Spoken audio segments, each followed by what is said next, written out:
we get everybody to take their seats, that would be great.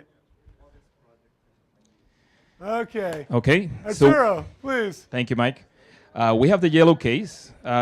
This is financial service company.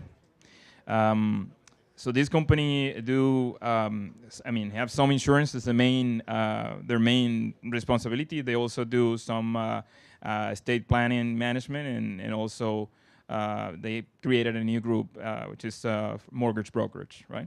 So one thing that, answering the first question, why is cloud important to their business? So for them, they said that the key business driver is that, so risk mitigation is key. As an insurance company, that's key. So they have actuaries that are on the road all the time. So one benefit in order to go to cloud is to have effective and precise risk mitigation, because the actuaries are not on the same place all the time. So it's better when they can collaborate and share information about risk. That's actually they are able to tackle and properly assess for the risk and take actions. Also, they said here that they have a Hadoop initiative. So it means that they are doing big data that's also for risk. So that cloud is, essential in order for them to do, in this case, precise and effective risk mitigation. Also, collaboration is another reason.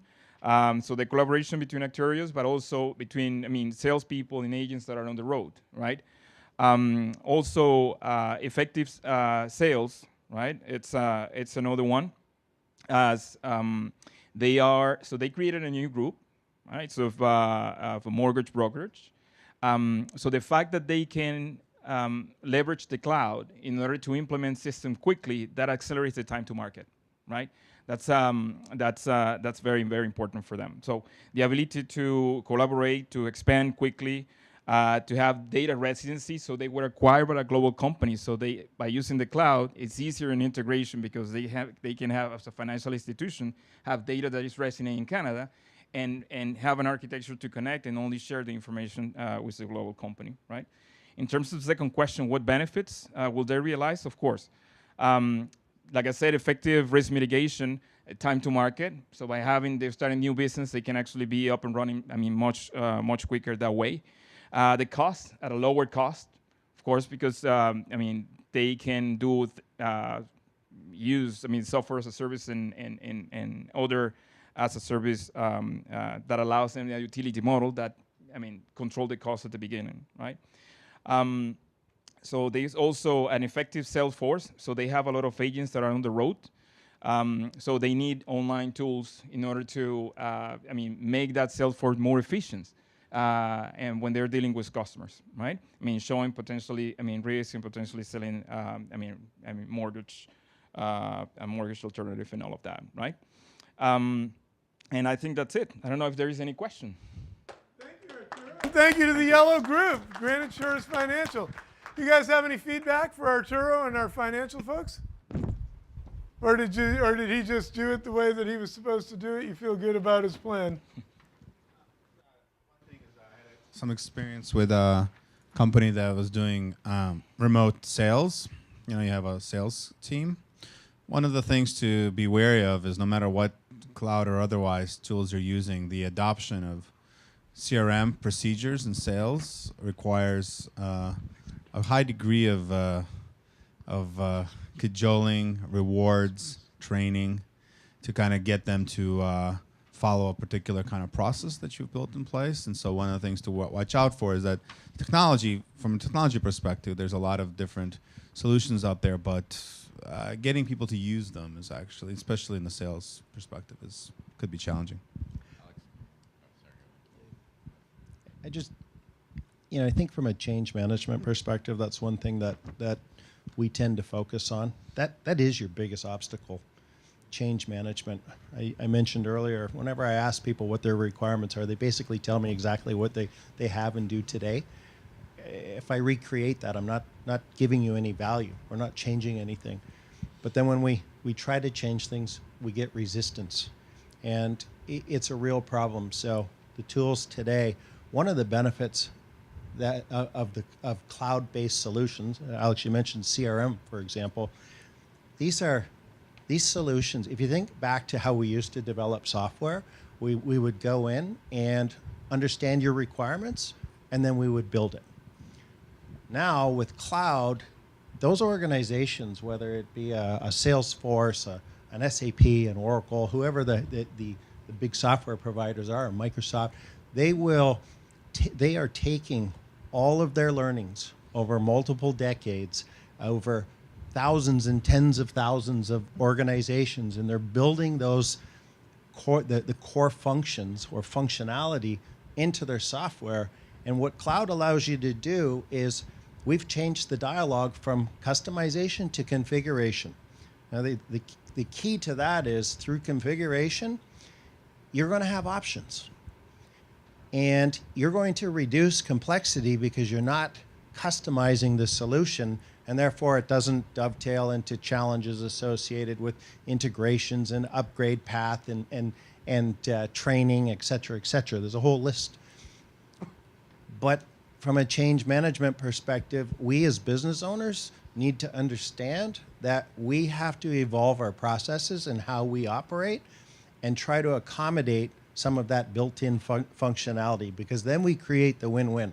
And that's one of the biggest challenges I find with organizations is that change management aspect. Thanks. Okay, that covers off our financial services case. Now we've got the Ministry of Weather here. You want to go ahead and introduce what the ministry does and what sort of situation you're in? Absolutely. So our case, the red case, was Ministry of Weather, obviously a government agency, approximately 500 employees, core hub in Toronto, which houses about half of those employees, and the rest of them through several regional offices. Remote employees, 6 geographically dispersed offices across the country. Very sensitive to cost and risk management, obviously, of government data, weather data, and forecasting. Regulatory issues, obviously, with government personal data, private data. So, residency of data is going to be a key play on this one, where it's going to have to be resident within Canada, if not resident within Ontario.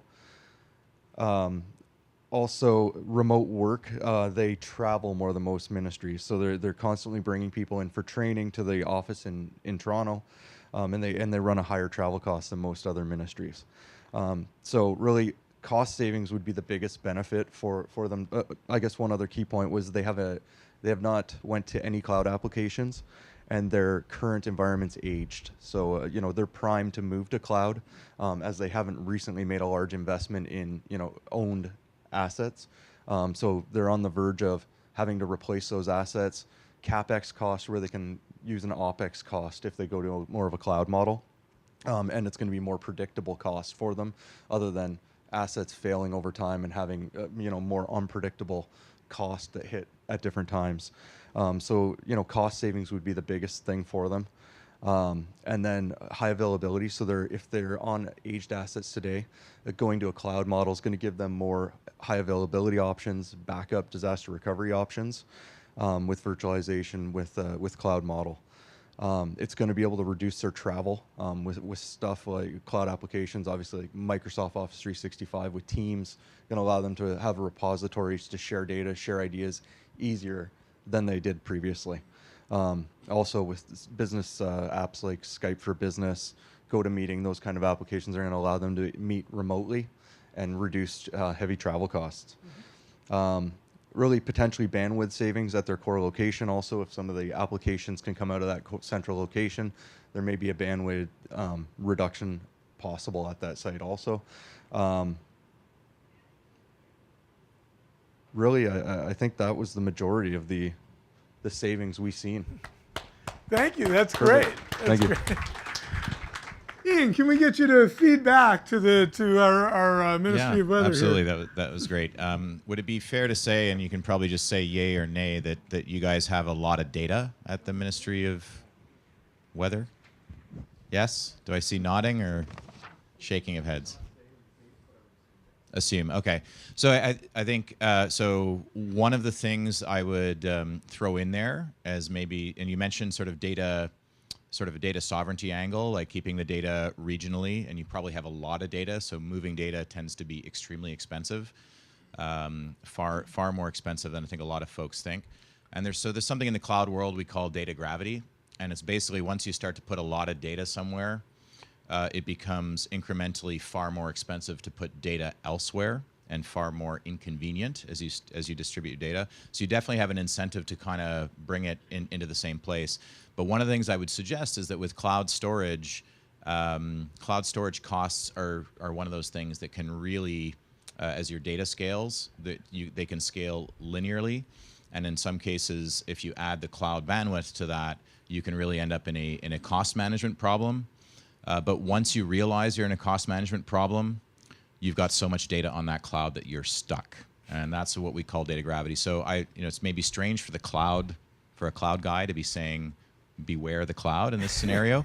But I think one of the things we've seen a lot in the industry done successfully is separate, if data is your key advantage, many companies are building their own data because you're going to have data, you're going to have way more data, so you can invest in the storage infrastructure, but then use cloud providers for the compute and the applications.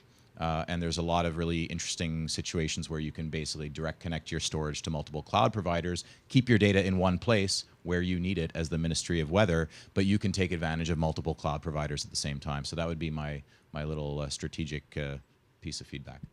Thank you. If you're really short. It's good. I'm going to push the needle a little further because, as Ian mentioned, with the cost considerations, I'm going to push the needle on your business model. What about data monetization? You've got an incredibly increasing amount of data. How do you monetize that? How do you turn it into a revenue generating? And granted, if it's government or nonprofit and those types of organizations, you need to take that into consideration. Are we allowed to actually do it? But you can take that data, collect it, using analytics, you can sell it back to people.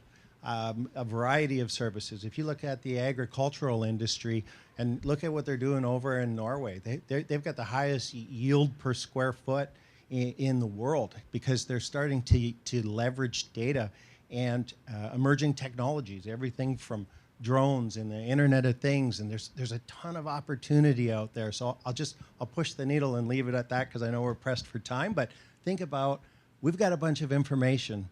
What can we actually do with it? Will somebody pay us for this? And there are a number of organizations that are popping up that right now VCs are funding them. They're just collecting data, and you ask them what they're selling, I don't know. Because one data point, it's no value. 10 million data points, I'm going to identify insights, and that's going to be worth something to somebody. I just don't know who and when, but it will come. Thanks, Matt. And Yanni, is being with public health, you probably are used to having lots of data someplace. So basically, to answer both these points, one is, so I come from public health environment, so we do genomics. So you can imagine we create terabytes of data in a week. And so we have a data center that's aging. So the idea is we have to move into cloud infrastructure. So the problem comes, as you suggested, the storage, whether we want to put it in someone's data center, it grows into petabyte, then we are stuck, we can't move anywhere. So we are really looking at the model you suggested. Storage will be with us, the compute analytical part will be in the cloud. Yeah, I'm seconding that. The other aspect of the Environment Canada or any ministries which are collecting hundreds of years or 1,000, so probably tens of years of worth of data, probably hourly data, right? Temperature, wind speed, etc. I mean, all these are in silos. So on the health side, if we can integrate with the flu epidemic and the health and these data, that is where the real integration and values will come out. So it's instead of one ministry having one set of data set, having it on the cloud, so allowing a proper security model and integrations can create real value for money. Thank you. So now we've got a financial services firm, we've got a Ministry of Weather, and now we're going to move on to a manufacturer. Right. So, is it working? Yeah. So officially, we were the muffler manufacturing team. However, we had someone join us from the actual manufacturing industry, Jeff. He does steam saunas, so for a more residential component. He has many of the same kind of challenges, and we just really drilled down and asked him, why is he here today?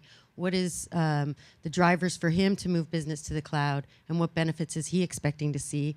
So we veered a little bit off of our written page, but we got some real insights.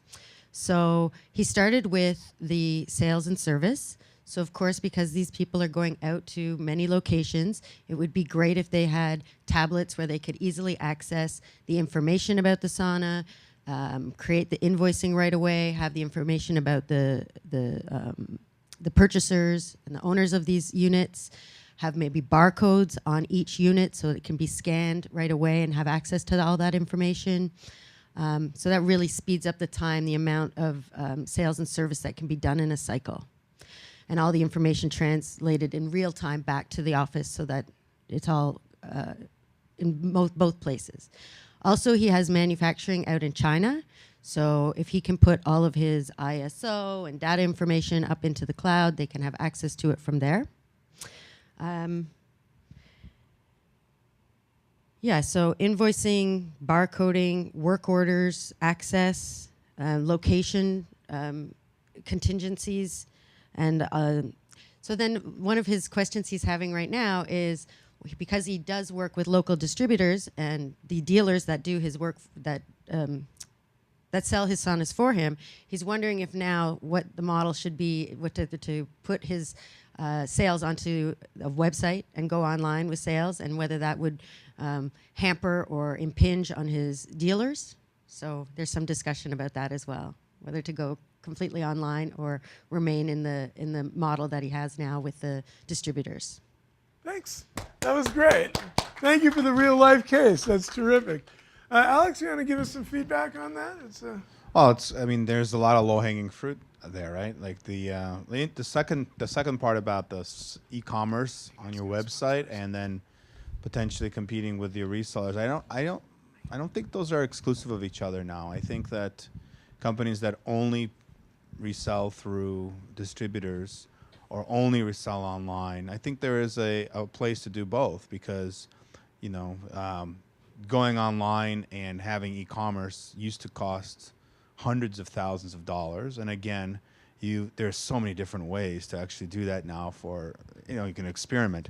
And then the other thing is, you could potentially use that and experiment with the ability to procure and actually take orders from your distributors. It may not be to the public, so it might be actually automating the procurement process or the the ordering and delivery process for your distributors, so that when they sell, the act of actually getting the down payment, arranging for delivery, all of that kind of supply chain stuff can be automated really well. And again, you could use a variety of tools out there and really decrease your cost of operations for that piece. So I think that's a good place to.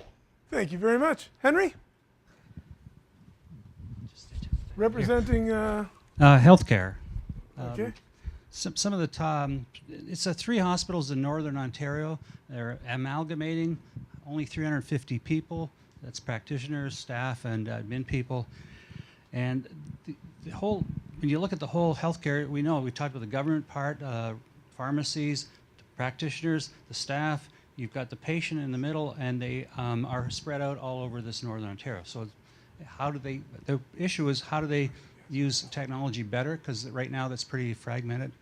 And so we talked about that. And the answer to the first question, why is cloud important? Patient privacy, the records, the security, cyber security. There's many apps in healthcare that they aren't tapping into. They know they could be doing more in this. Lack of staff. They don't want silos. When you integrate, you don't want the silos.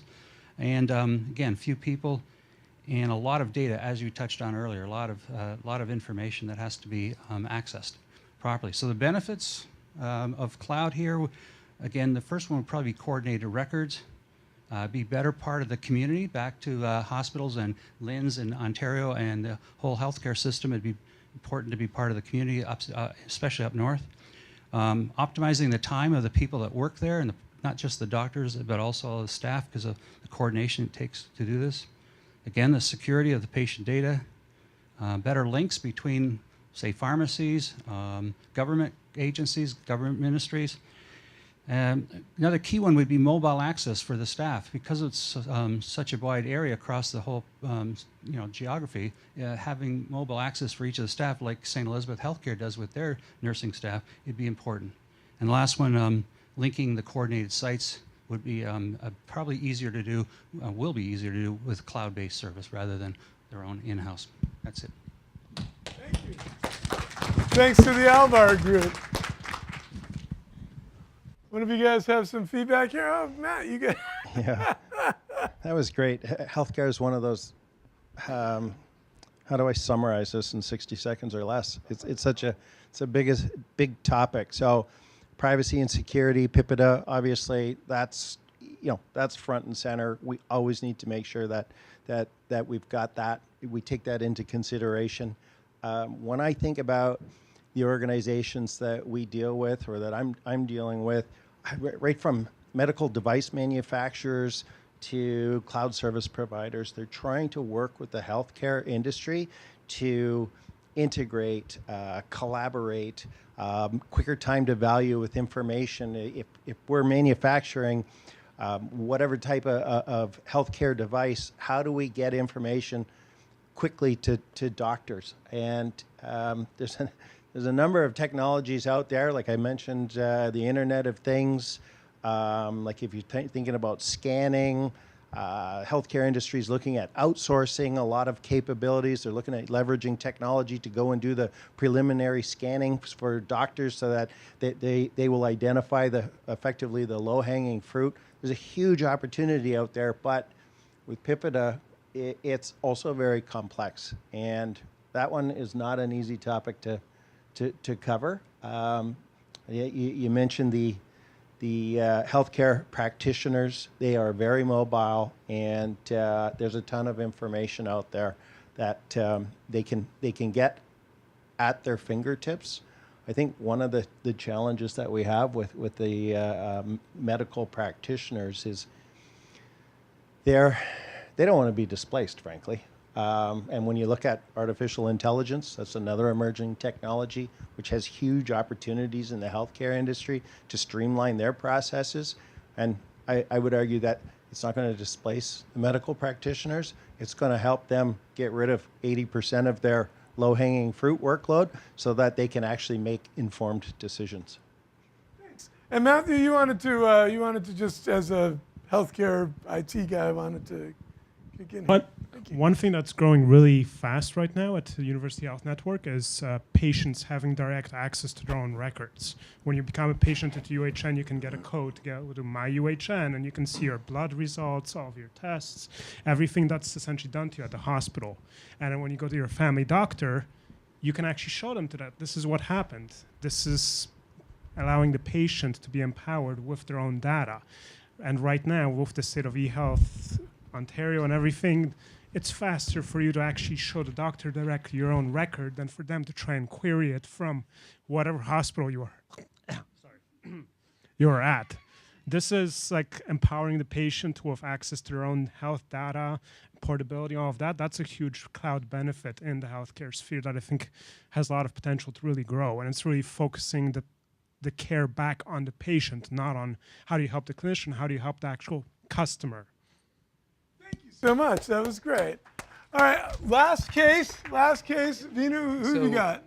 This is the purple case. More better talks than lets. It's about a wholesale retailer, and fashion apparel retailer based in Ontario. 4 stores, 80 employees, most of the employees working remote.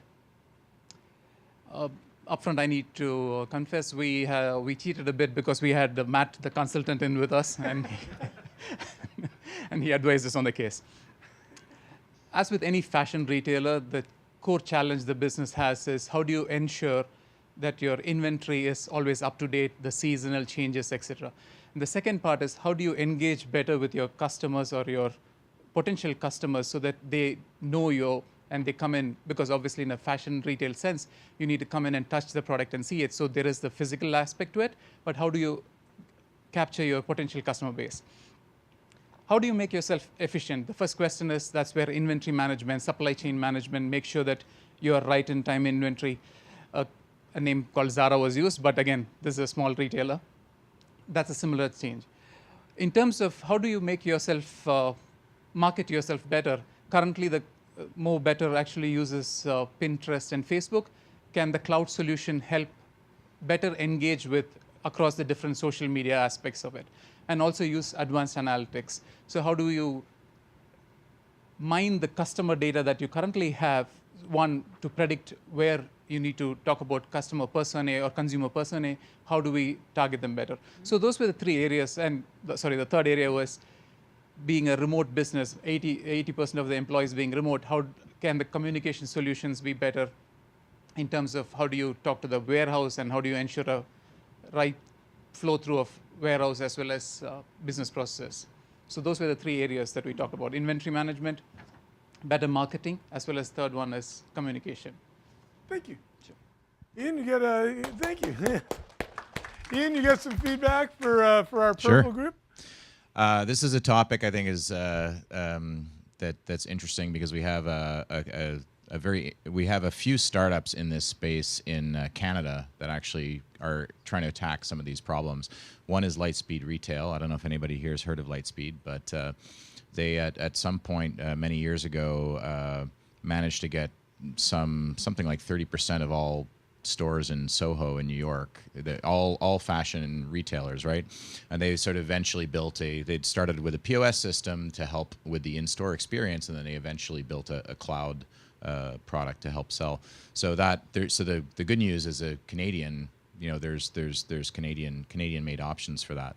I think the point you made about sort of data and analytics, I'd almost want to hear more from you guys as to on that side of things. I mean, to me, that's actually, it seems like you're suggesting that maybe your data on the customer experience and what people like, it might be a key advantage. So, and this has come up in a couple of the other presentations as well. It's one thing to say, look, we're going to store the data and we're going to analyze the data, but maybe sort of prioritize bringing in people who can do data science and really own that and I think there are some people in the retail space who are starting to do that kind of stuff. It's not my area of expertise, but I hear about companies that are getting really good at staying on top of the fashion trends because they actually collect data from what's happening in the overall market, and their secret sauce is how do they get those trends actually into the stores and available to customers as rapidly as possible. So what's that? Zara? Okay, thank you. That's so more data science might be less about just the cloud systems. They're there already. You can go get Lightspeed Retail and you're in business. But if you can do amazing things with the data and do it better than your competitors, that may be how you win. Thank you very much. I